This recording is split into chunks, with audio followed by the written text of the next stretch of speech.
Sobat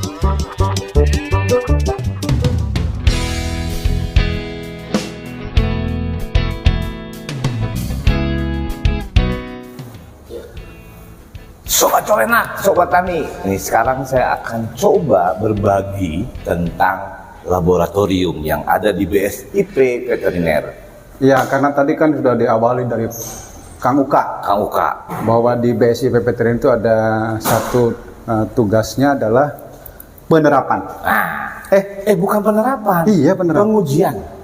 Iya benar. Ya, pengujian. Jadi bagaimana kalau misalnya ada penyakit-penyakit yang dibawa sini kita bawa ke lab. Nah, pentingnya laboratorium kalau kita berbicara tentang peternakan, kehewanan, apalagi tentang kesehatan hewan, itu tidak terlepas dari lab. Jadi jangan katanya. Jadi harus dipastikan. Ini kan fungsinya laboratorium untuk memastikan bahwa penyakit itu benar-benar memang disebabkan oleh itu. Betul. Sehingga harus ada pengujian di laboratorium. Nah, ini di sini. Ini koleksi nih. Ini ada anatomi orang-orang kalau kedokteran kan baik manusia maupun hewan itu pasti ada contoh yang seperti ini. Ini macam-macam nih Sobat Colenak, nih ada macam-macam sampel nih. Ya. Macam sampel. Ya tujuannya tadi untuk pengetahuan Sobat Colenak jika ingin mengetahui dalemannya ternak. Ini pakai formalin. Yuk kita lihat labnya yang lainnya. Ini lab patologi ya. Oke, patologi dan ini ada ini biosecurity. Tetap ya Kang lihat ya. Dimana-manapun kalau namanya, mungkin kita nggak boleh sembarangan masuk Kang lihat. Itu tuh nggak boleh kamera. Wow. Oke, excellent. Pokoknya ini lab patologi ini. Kang, apa pentingnya laboratorium sekarang? Itu tadi untuk memastikan bahwa suatu penyakit itu benar-benar terserang oleh misalnya salah satu mikroorganisme atau penyebab penyakit itulah. Nah, jadi bukan katanya misalnya begini, oh ini penyakit flu nih, bener nggak ada flu tuh, ada apanya nih? Gitu. Dalemannya tuh tahu jadinya jeroan teh nyaho lah gitu. Detailnya tuh apa gitu. Sampai dibedah segala ya. Nah, makanya yang di manusia juga kan harus ada hasil uji lab. Oh betul. Itu kan untuk memastikan. Itulah pentingnya laboratorium. Oh, sangat penting laboratorium itu. Oke, kita lihat ke laboratorium yang lainnya. Wow. Mana lagi nih? Ini hari udah di luar mah.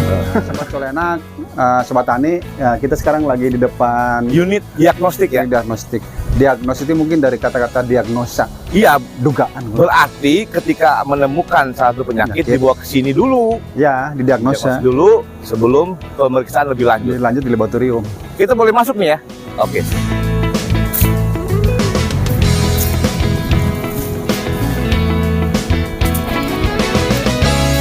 Oh, dilakukan dulu. Nah, ya. Siang Pak. Wah, ada Pak Ahmad Acim. Nah, ini teman-teman Sobat Colenak, Sobat Celoteh Edukasi Peternak. Jadi ketika di luar di daerah mana mendapatkan satu penyakit, Kang Dayat ya, ini dibawa ke sini, ini daftaran sini ya, Kang Ahmad ya. Jadi daftar. Daftar di sini. Kemudian isi form yang kami sediakan untuk uji apa. Oke, berarti diuji. Misalnya ini mau diuji awal betul ya di sini. Misalnya Kang, misalkan ada penyakit AI ini misalnya. Ya. Nah, terus bawa sampel ke sini berupa serum atau darah ayam. Oke. Kita terima di sini, kita proses, kita bawa ke lab. Wow, berarti betul. Jadi informasi awal tetap dari sini ya, dari sampel itu. Iya. Oke, itu Sobat Colenak jadi harus ke sini dulu, nggak boleh kemana-mana. Jadi boleh sekarang jangan dibawa ke warung nggak boleh. Nggak boleh. Kalau ke warung, apalagi ke warkop. Aku nggak boleh ya. Ke kafe apalagi nggak boleh. Jadi harus ke sini dulu. Ini ada namanya alur pengaduan nih, Kang Dayat nih. Nah, ini udah bagus nih. Udah ada alur pengaduannya bahwa Balai Besar atau BSIP Veteriner itu sudah membuat alur pengaduan dari mulai depan nih ada surat dulu, kemudian ada pemohon ya, kemudian diberikan. Itu surat apa itu? Surat cinta atau surat apa? Surat permohonan. Permohonan ya, surat permohonan pengaduan pelayanan. Kemudian bisa melalui surat, datang langsung, telepon, website dan email. Berarti informasi awal bisa dari situ kan? Sini. Jadi langsung. Kemudian diberikan ke informasi yang sebagian ini sekarang nih kemudian baru nanti dibawa hasilnya dan dibawa ke Ntar dulu, tadi kan kata Ahmad. Kang Ahmad, itu kan bawa sampel. Ya. Sampel itu bisa kirim pakai ekspedisi nggak ya? Bisa ya? Bisa ya. Nah, Asal ternyata kemasannya betul. Betul. Nah, makanya kan di sini ada Bisa surat alatnya. datang langsung juga kan. Nanya dulu mungkin kan, tanya-tanya gimana cara mengirim sampelnya supaya sampel nggak rusak ya. Nggak rusak, sesuai dengan persyaratan yang berlaku di sini. Sampelnya masih bagus. Jadi bisa pakai ekspedisi katanya. Ini sudah terstandar ya kemudiannya ya. Nah, kalau gitu Kang Ahmad berapa lama dia kalau mendapat begitu masuk sampel, berapa lama hasilnya? 3 hari Pak. 3 hari? Banyak itu 3 hari Pak. 3 harian ya? 3 hari. Itu udah tahu hasilnya bahwa ini kena penyakit ini, kena penyakit ini dan Oh dia pemeriksaan AI gitu, terkena AI apa enggaknya gitu. oke, berarti Bukan, maksudnya di unit diagnosis, apa? diagnostik. Diagnostik ini satu sampel belum sebelum didistribusikan ke Lab. unit lain atau lab berapa lama di sini? Langsung Pak. Langsung Oh, kalau tuh, ini. 3 hari. Hasilnya. Kalau 3 Maksudnya hari kan, hasilnya. ya 3 hari sampai akhir kan, hasil akhir Hasil udah. akhir. Sampai keterima ke pelanggan. Oke. Oh. Kalau di sini sebentar ya, Sebenarnya sebentar Pak, Oke. cuman kita Data. input data lah ya. langsung kita. Oke. Tapi input data ini kan nanti mengiringi sampel itu untuk ke lab kan? Iya. Ya. Oke. Berarti Ke lab mana gitu ya? Iya. Oh. kebetulan satu kaligus manggil namanya Ahmad. Iya. Jadi sama. A2. Itu Ahmad, itu Ahmad. A2. Berarti A2. Kalau kita D2. Oke. Oke, makasih Kang Ahmad ya. Makasih, Saya mau makasih lihat banyak. yang lain. Oke. Assalamualaikum. Lihat lab toksikologi. Kalau toksik kan ini Keracunan. racun.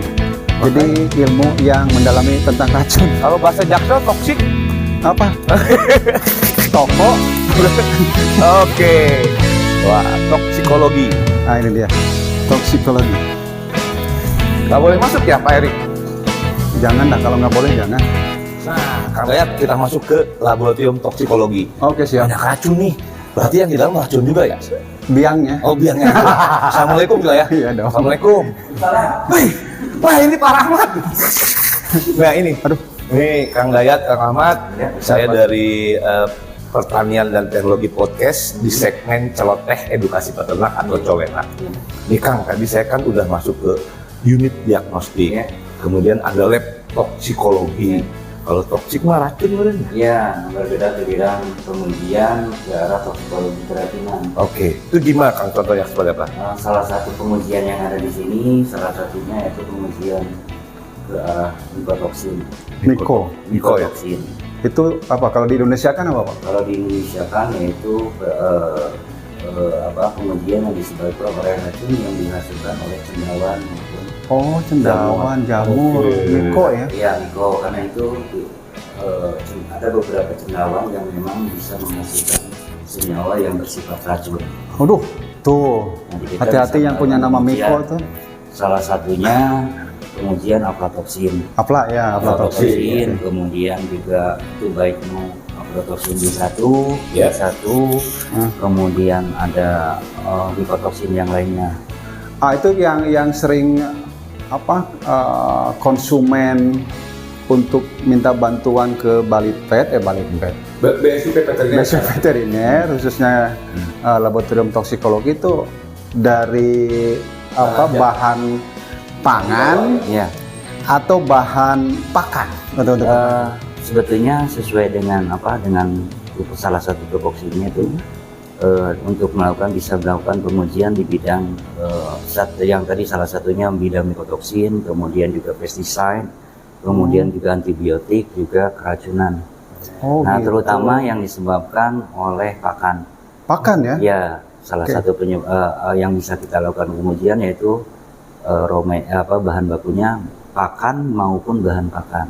Pakan dan bahan pakan. Oke. Ya, dan juga termasuk produk hasil peternakan. Umpamanya untuk antibiotik antibiotik bisa saja dalam daging.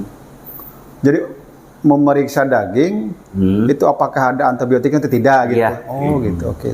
Sama itu juga pengujian mikotoksin, itu terutama pengujian mikotoksin yang aflatoksin B dan G, kemudian M1 itu Tentu istilah B apa tadi? B, B, G, B, M, G, G, M1. M. Aflatoksin tuh ya? Iya, aflatoksin. Itu membedakan apanya tuh? Ya, yang membedakan itu salah satunya kalau B dan G itu biasanya itu kita pengujiannya pada bahan baku pakan maupun bahan baku pakan. Untuk pengelompokan ya, oke. Pengelompokan. Nah, sementara untuk M1 dia lebih condong ke produk. Umpamanya M1 pada telur. Ya. Itu biasanya. Nah, karena begini Pak Rahmat, istilah M1 kan banyak juga nih. M1 di toksikologi kan tadi produk. Nah, kalau ada Mission Impossible M1. Tom Cruise. Iya makanya. Nah, itu salah satunya M1 itu kan M itu milk. Meat, Susu, daging. Susu. Bukan Milk. Oh, susu, oke. Ya, dalam susu. Nah, itu bisa dilakukan itu dengan pengujian aflatoxin M1. Oh, gitu. Itu kan pada produk hasil peternakan salah satunya. Kalau untuk antibiotik juga umumnya kita lakukan pengujiannya pada bahan baku pakan. Siap. Kemudian kemudian juga pada hasil produknya, umumnya pada daging. Dagingnya juga. Iya, dagingnya juga. Daging, susu, telur ya. Iya, itu. Bahan pangannya. Yang uji ke sini teh siapa? Nah, karena kami terbatas ya, karena setelah kita menerapkan 17025 ISO, jadi kita tidak langsung kontak siapa yang ngirim atau yang lebih paham itu. Jadi kami itu di Rep hanya menerima sampel sesuai dengan permintaan dari customer, dari pelanggan, kemudian mengarah ke pengujiannya ke arah mana sesuai dengan permintaan dari konsumen, dan kita hanya mendapatkan surat form dari pengantar dari bagian diagnostik. Unit diagnostik. Itu pintu awalnya sebetulnya dari sana.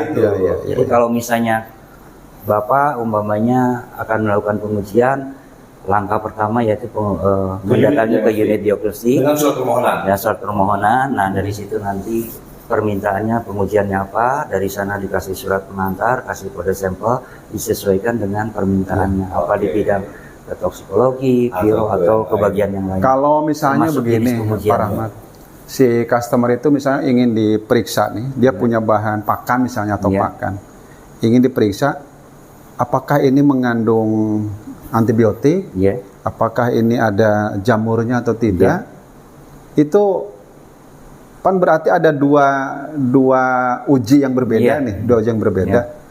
Kalau dari segi biaya ini sama persis atau disatukan atau beda-beda? Tidak. Jadi kalau misalnya diumpamakan Bapak punya sampel umpamanya pakan, ada umpamanya sampelnya hanya satu, sementara dia pengen pengujiannya ke arah macam-macam lah gitu.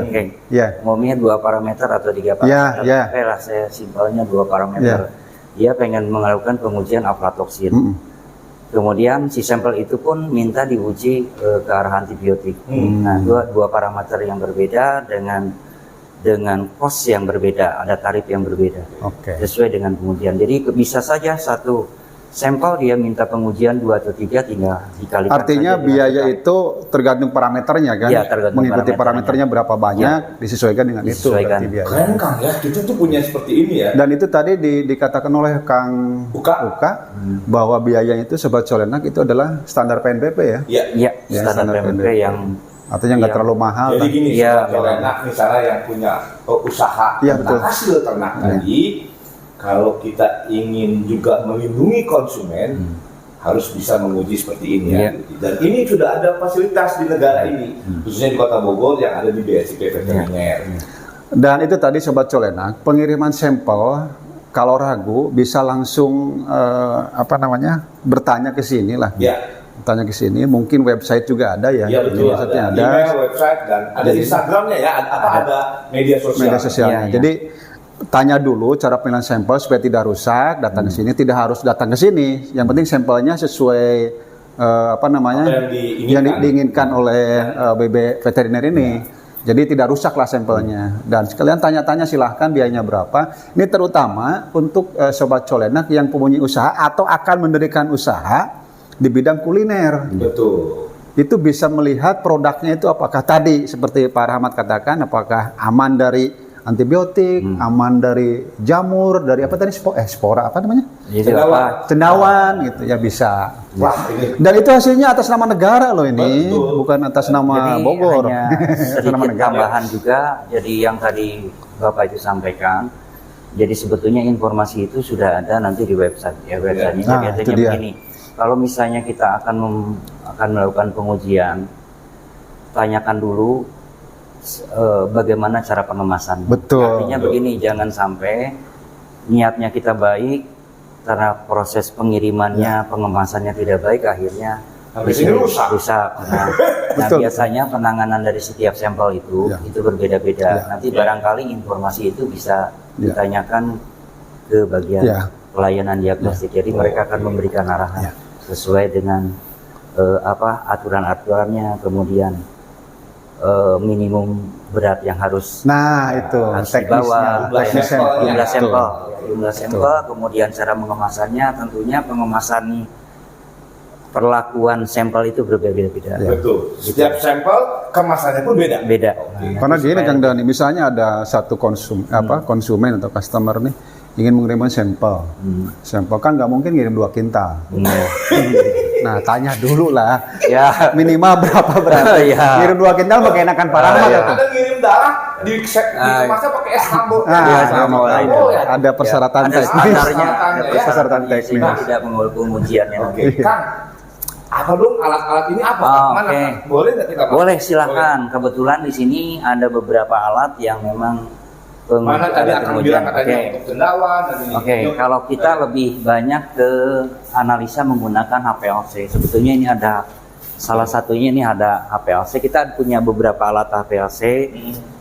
Ini ada HPLC, cuman dia kita peruntukkan hanya untuk pengujian antibiotik. Wow, ini antibiotik ya. Golongan Apa antibiotik. namanya? Golongan antibiotik. HPLC. HPLC. Kebetulan ini teknologinya dia HPLC. menggunakan PDA detektor. Oh, PDA? PDA detektor. Sementara karena ini ada beberapa alat, jadi kita fokuskan ini untuk pengujian antibiotik saja. sehingga tidak tidak Campur-campur ya. campur-campur lah. Ini satu alat ini bisa mengetahui berapa banyak antibiotik ya? Ya bisa beberapa antibiotik juga, terutama ini kita khususkan aja ini Ya, ya. karena teknologi dia menggunakan PDA sehingga kita lebih fokus penggunaan alat ini untuk pengujian antibiotik. Oke. Nah, sementara ada yang alat HPLC juga, HPLC. HPLC itu apa, Pak Rahmat? high High performance Performance liquid chromatography. High performance liquid. Chromatography. liquid cair. Ya. Oh. Nah, ini apa nih? Kang? Nah, ini juga HPLC, cuman teknologinya sedikit berbeda. Kalau yang sebelah itu HPLC kita fokuskan ke antibiotik karena dia hanya menggunakan PDA detektor. Ya. Sementara kalau HPLC-nya ada 2 detektor yang berbeda. Satu detektor PDA, yang kedua fluorescent detektor. FNR ya? Iya, detektor Oke. fluoresen. Karena ada beberapa pengujian yang dia tidak bisa diamati dengan menggunakan PDA. Oh, Makanya kita menggunakan fluoresen.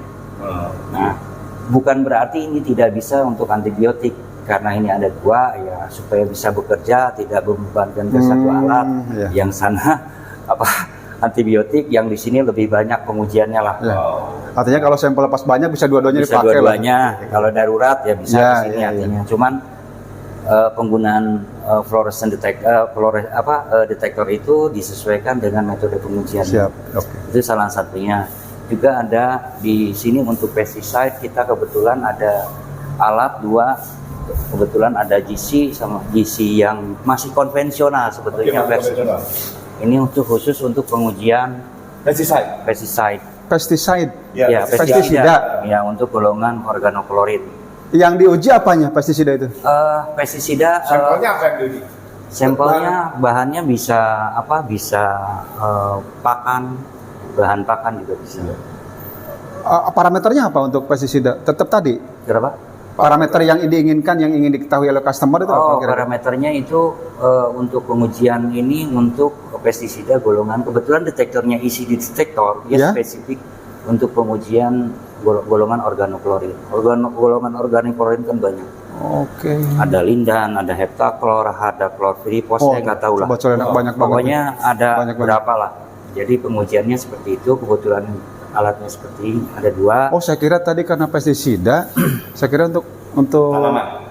apa obat-obatan apa pengendali Hama. OPT, iya betul. Ya, kan karena begini, kalau misalnya penggunaan pestisida kan di lapangan kita tidak tahu.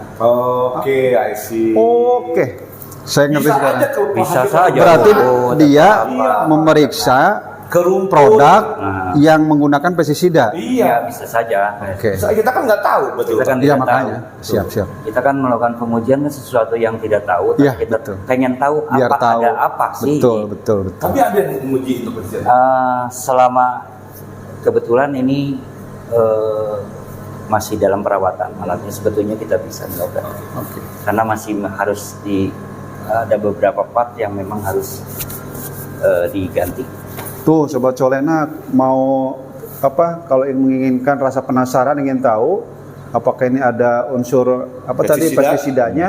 Nah, produknya juga bisa diuji di sini. Wow. Antibiotiknya tadi ada. Terus satu lagi yang mikologi pakai Kalau alat. mikologi sebetulnya di Sebelah belakang.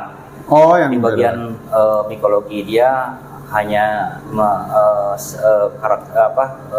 melihat jamur apa, identifikasi biasa. Jadi tapi di bagian dari lab ini ya? Bukan. Beda lagi. Ya? Beda lagi karena Berarti di sini toksikologi spesial antibiotik. untuk berhubungan dengan toksikologi, Oke. keracunan maupun antibiotik, toksin, aman. Pitotoksin. pestisida. Okla. Selesai. Oke. Wow. Oke, Kang. Oh, Terima Thank kasih you, banyak, Pak. Pak Rahmat. Terima kasih Pengetahuan banyak. yang luar biasa ini, Ya. Sobat Colenak. Kita aja dari tidak tahu jadi tahu sih kan. Iya. Ini dokter binatang baru tahu. Oke, Sobat Colenak, Kita lanjut. kita lanjut ke lab yang lainnya. Mudah-mudahan tadi toksikologi adalah sesuatu yang harus kita cermati, menjadi penting rupanya kalau kita sudah bermasyarakat, terutama dari bahan pakan, makanan juga, sehingga BSIP Veteriner ini adalah salah satu balai besar dalam pengujian terstandar, khususnya dalam bidang kesehatan hewan dan produk ternak lainnya. Ya. Keren. Yuk kita pindah lagi ke lab. Makasih Kang. Oke, sama-sama. Matiin dulu. Ya.